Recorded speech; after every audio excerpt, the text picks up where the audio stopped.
আয়ুষ্মান ভারতের, সেই ফর্মটা কিভাবে আপনারা ঠিকভাবে ফিল আপ করবেন, কিছুই ফিল আপ করার নেই, কয়েকটা জিনিস দেখে নেওয়ার আছে, এবং তার সঙ্গে কি কি ডকুমেন্ট সাবমিট করবেন এবং প্রপার ওয়েতে কিভাবে করবেন নির্ভুলভাবে, আজকের ভিডিওতে আমরা সেটাই দেখবো। তো চলুন আর কথা না বাড়িয়ে ডিরেক্ট আমরা ফর্মে চলে যাই। তো ফর্মে দেখতে পাচ্ছেন প্রথমেই আমার এখানে আয়ুষ্মান ভারত প্রধানমন্ত্রী জন আরোগ্য যোজনা আবেদনকারী যাচাইকরণ ফর্ম লেখাই আছে, এবং আপনার এখানে কোন ডিস্ট্রিক্ট, কোন এরিয়া, কোন পঞ্চায়েত, কোন ব্লক, সবকিছুই আপনার এখানটায় থাকবে। তো আমি এখানে প্রাইভেসির জন্য কিছু জায়গা আমি ব্লার করে রেখেছি। তো এখানটায় আপনার কিউআর কোড থাকবে, এখানটায় তারিখ দিতে হবে। তারিখটা আপনারা কোনটা দেবেন? তারিখ আপনারা সাধারণত যে তারিখে আপনারা ফর্মটা জমা করছেন সেই তারিখে আপনি এখানে বসাবেন। এই জায়গাটায় আপনি কোন তারিখটা জমা করছেন সেই তারিখ, এটা সেই মাস, এবং এটা সেই বছর। তো আপনার ক্ষেত্রে যদি আপনি আজকে জমা করে থাকেন তাহলে 22/6/2026 হবে আপনার ডেট। তারপর আপনারা সিম্পলি এই জায়গাটাতে চলে এসে একবার দেখে নেবেন আধার নম্বরটা ঠিক আছে কিনা। ঠিক থাকাই উচিত, কারণ এটা আপনার রেশন কার্ডের যে ডেটা সেখান থেকেই ফেচ করা হয়েছে। এখানে আপনার নাম দেখাবে, সেটাও একবার যাচাই করে নেবেন। এরপর রেশন কার্ড নাম্বার দেখাবে, সেটাও একবার দেখে নেবেন, এবং আপনার নিচে দেখাবে রেশন কার্ড কি টাইপের। তো এখানে দেখতে পাচ্ছেন যার এটা ফর্মটা তার কিন্তু এসপিএইচএইচ কার্ড, তো এসপিএইচএইচ এ অটোমেটিক্যালি টিক করা আছে।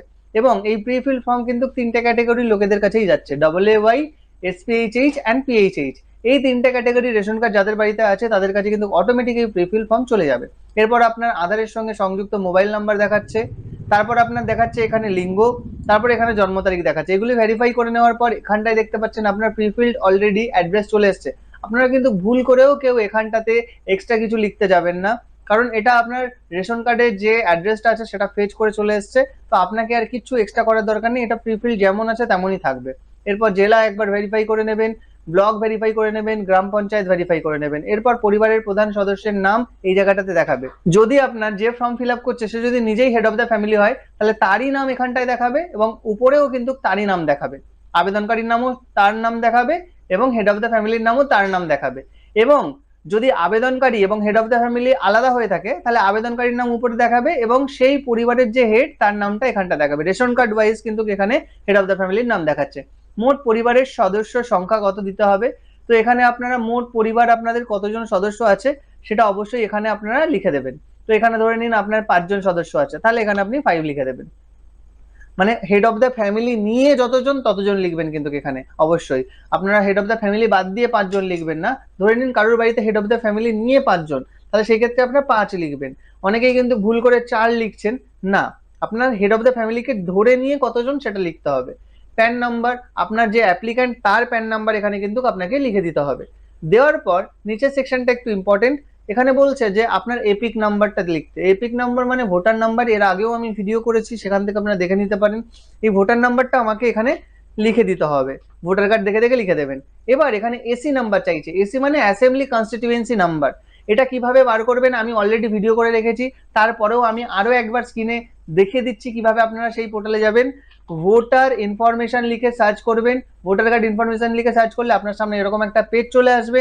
সেখানে আপনি ভোটার কার্ড নাম্বার দেবেন, এখানে আপনি স্টেট ওয়েস্ট বেঙ্গল সিলেক্ট করবেন, ক্যাপচার কোড দিয়ে সার্চ করবেন। এইটুকু করলেই আপনি কিন্তু এই পুরো জিনিসটা পেয়ে যাবেন, ভোটার কার্ডের number, AC number, part number, এবং আপনার সিরিয়াল নাম্বার বা ক্রমিক নাম্বার। এইটা আমি অলরেডি আপনাদেরকে ভিডিও করে দেখিয়েছি, আর দেখানোর কোনো মানে হয় না।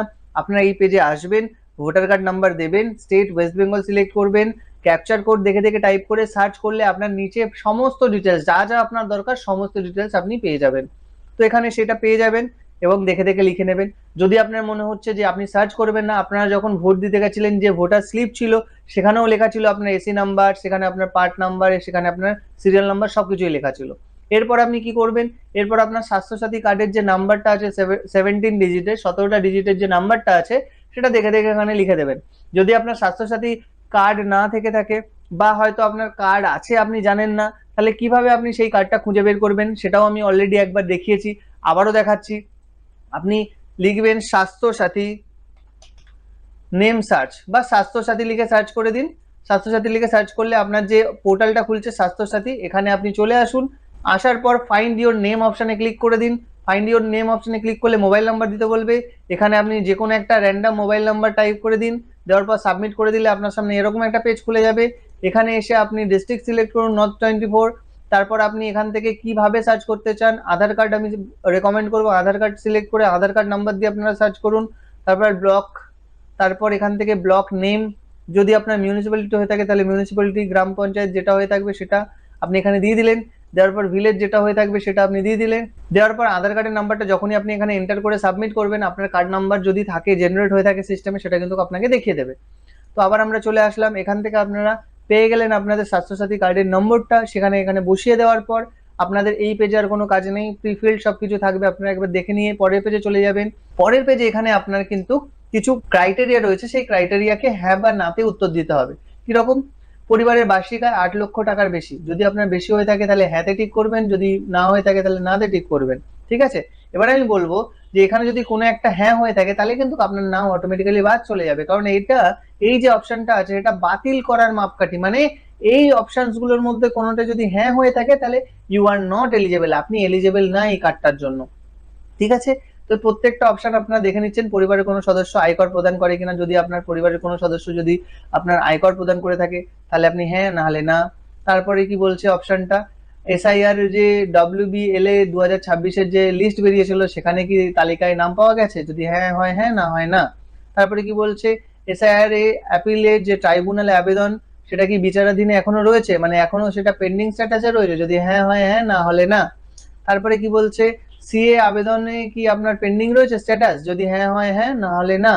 তারপরে কি বলছে, অন্নপূর্ণা যোজনা উপভোক্তা তালিকা থেকে নাম কি বাদ দেওয়া হয়েছে, মানে আপনি অন্নপূর্ণা যোজনার জন্য এলিজিবল না, এটা কি আপনারা জেনে গেছেন, যদি হ্যাঁ হয় হ্যাঁ, না হয় না।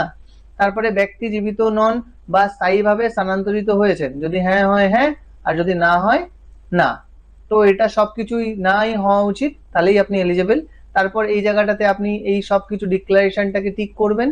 টিক করার পর এই জায়গাটাতে আবেদনকারীর যে স্বাক্ষরটা সেটা আপনাকে এখানটায় করতে হবে। এখানে কিন্তু একটা দেখতে পাচ্ছেন বড় ভুল হয়েছে, এখানটায় আপনাকে স্বাক্ষরটা করতে হবে। এখানে কিন্তু বড় ভুল হয়েছে, যিনি ফর্ম ফিল আপ করেছেন তিনি কিন্তু এই জায়গাটাতে সাইন করে দিয়েছেন।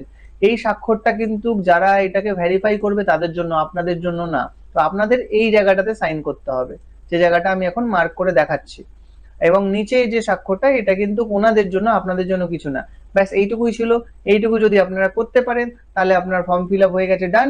এর সঙ্গে আপনারা কি কি সাবমিট করবেন, এর সঙ্গে আপনাদের সাবমিট করতে হবে voter card, Aadhaar card, PAN card, Swasthya Sathi card, ration card, and যাদের কাছে ভোটার স্লিপ আছে, মানে যে স্লিপটা দিয়ে ভোট দিতে গেছিলেন সেটার একটা ফটোকপি করে আপনারা এর সঙ্গে সাবমিট করতে পারেন। যদি ভিডিওটি ভালো লেগে থাকে তাহলে অবশ্যই লাইক করতে বলবেন না, নিচে কমেন্ট করে জানান কে কোথা থেকে ভিডিওটা দেখছেন এবং ভিডিওতে আপনার আর কোনো